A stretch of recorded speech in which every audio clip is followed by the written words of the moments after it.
Activity in Krishna consciousness or acting for the benefit of Krishna without expectation of sense gratification is the highest transcendental quality of work. Even a small beginning of such activity finds no impediment, nor can that small beginning be lost at any stage.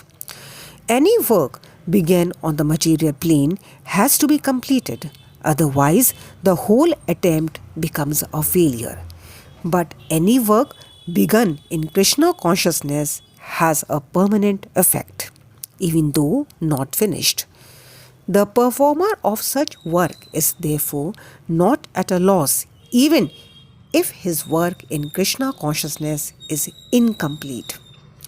1% done in Krishna consciousness bears permanent results, so that the next beginning is from the point of 2%.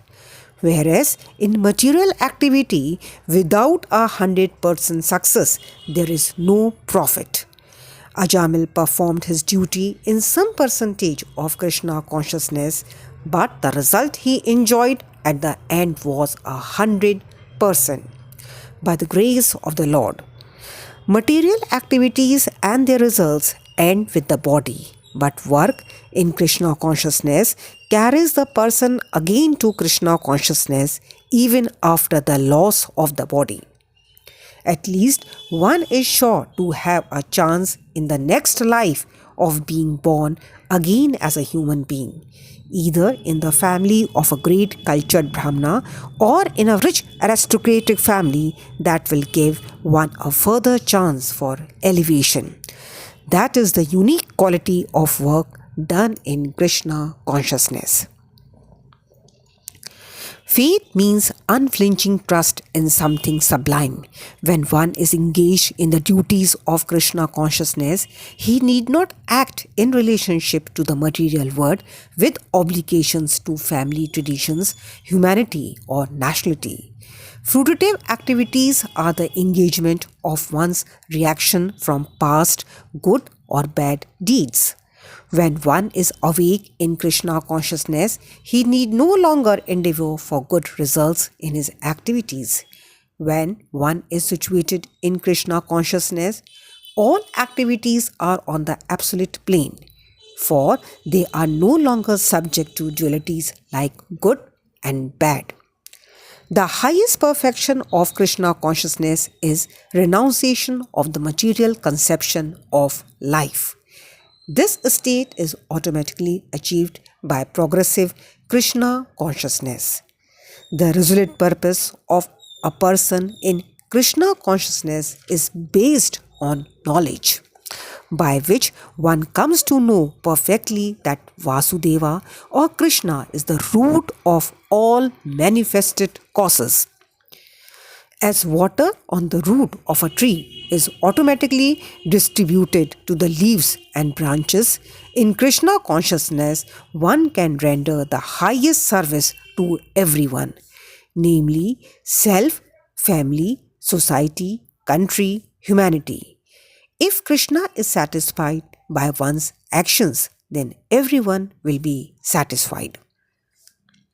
Service in Krishna consciousness is, however, best practice under the able guidance of a spiritual master who is a bona fide representative of Krishna, who knows the nature of the student and who can guide him to act in Krishna consciousness.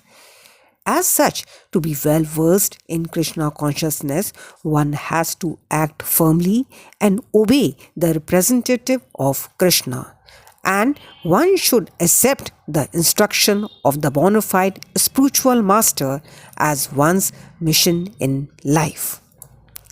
The whole process, however, depends on perfect knowledge of the soul beyond the conception of the body, not theoretically but practically. When there is no longer chance for sense gratification manifested in fruitive activities. One who is not firmly fixed in mind is diverted by various types of fruitive acts. Men of small knowledge are very much attached to the flowery words of the Vedas, which recommend various fruitive activities for elevation to heavenly planets, resultant good birth, power, and so forth. Being desirous of sense gratification and opulent life, they say that there is nothing more than this.